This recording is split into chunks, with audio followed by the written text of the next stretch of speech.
پانی پانی کر گئی مجھ کو قلندر کی یہ بات، تو جھکا جب غیر کے آگے، نہ من تیرا نہ تن۔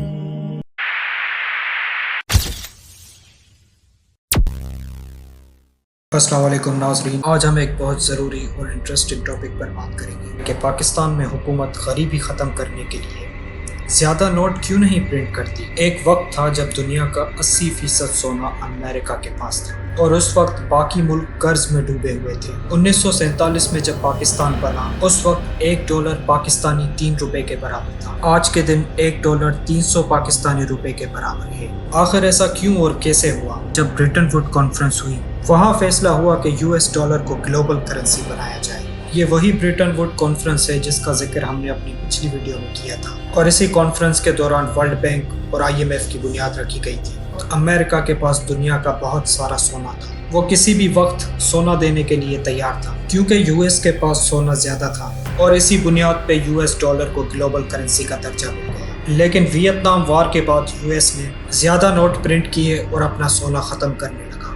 1971 میں پریزیڈنٹ نکسن نے ڈالر کو گولڈ سے الگ کر دیا۔ دوستو، برٹن ووڈ سسٹم کے تحت بہت سے ملکوں نے $، کو اپنے فورن ایکسچینج ریزرو میں رکھا تھا کیونکہ ڈالر گولڈ سے پیکڈ تھا۔ جب نکسن نے ڈالر اور گولڈ کے درمیان کنورٹیبلٹی ختم کی تو یہ بہت سی کنٹریز کے لیے ایک بہت بڑا دھوکہ تھا، کیونکہ انہوں نے اپنے ریزروز کو گولڈ کے ایکویولنٹ سمجھا تھا، اور اسی لیے اسے نکسن شاک کہا جاتا ہے۔ یہ بہت بڑا دھوکہ تھا، لیکن سب ملک اس کو ایکسیپٹ کرنے پہ مجبور ہو گئے۔ کرنسی کی قیمت ڈیمانڈ اور سپلائی پر مبنی ہوتی ہے۔ اگر کسی ملک کی چیزیں اور سروسز زیادہ ویلیوبل ہیں تو اس کی کرنسی کی ڈیمانڈ بڑھتی ہے اور قیمت بھی، لیکن اگر چیزوں کی سپلائی زیادہ ہو جائے اور ڈیمانڈ کم تو قیمت گر جاتی ہے۔ اب سوال یہ اٹھتا ہے کہ اگر پاکستان زیادہ نوٹس پرنٹ کر دے تو کیا ہوگا؟ دوستو، اگر حکومت زیادہ نوٹس پرنٹ کرنا شروع کر دے تو بازار میں پیسہ زیادہ ہو جاتا ہے، مگر چیزوں کی تعداد وہی رہتی ہے، اور اس سے چیزوں کی قیمت بڑھ جاتی ہے، یعنی انفلیشن بڑھتی ہے۔ زمبابوے کا ایگزامپل دیکھیں،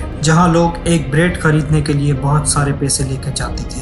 دوستو، پیسے کی اپنی کوئی ویلیو نہیں ہوتی، یہ صرف ایک پرومس ہے جو حکومت آپ سے کرتی ہے، ورنہ کپاس اور سوتی سے بنے ہوئے اس کاغذ کی کوئی ویلیو نہیں۔ جب پاکستان میں ڈی مونیٹائزیشن ہوئی تھی، اس وقت بھی ہم نے دیکھا کہ 5000 کے نوٹ کی ویلیو صرف تب تک ہے جب تک حکومت اس کا پرومس کر رہی ہے۔ جب ملک آپس میں ٹریڈ کرتے ہیں تو انہیں ایک ایسی کرنسی چاہیے ہوتی ہے جو ہر جگہ ایکسیپٹ کی جائے۔ یہی وجہ تھی کہ ڈالر کو گلوبل کرنسی بنایا جائے۔ کرنسی کی قیمت کیسے طے ہوتی ہے؟ دوستو، ایک فلوٹنگ ایکسچینج ریٹ ہوتا ہے جو ڈیمانڈ اور سپلائی پر مبنی ہوتا ہے۔ ایک فکسڈ ایکسچینج ریٹ ہوتا ہے جہاں دو ملکوں کے درمیان ریٹ فکس ہوتا ہے، اور یہ ایک مینیجڈ ایکسچینج ریٹ ہوتا ہے جہاں ریٹ ایک اسپیسیفک رینج کے درمیان رہتا ہے۔ تو دوستو، یہ سب ڈیمانڈ اور سپلائی کا کھیل ہے۔ نوٹ پرنٹ کرنے سے صرف انفلیشن بڑھتا ہے اور چیزوں کی قیمت بڑھتی ہے۔ پیسے کی اصل ویلیو تب ہوتی ہے جب اس کے پیچھے حکومت کا پرومس ہوتا ہے،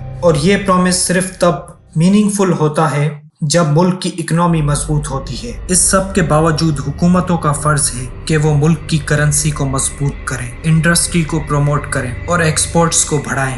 یہ سب چیزیں مل کے ملک کی کرنسی کو مضبوط بناتی ہیں اور مہنگائی کو روکتی ہیں۔ اگر آپ کو یہ ویڈیو پسند آئی ہو تو لائک کریں، شیئر کریں اور ہمارے چینل کو سبسکرائب کریں۔ اسی کے ساتھ ہمیں اجازت دیجیے، اپنا خیال رکھیے گا۔ اللہ حافظ۔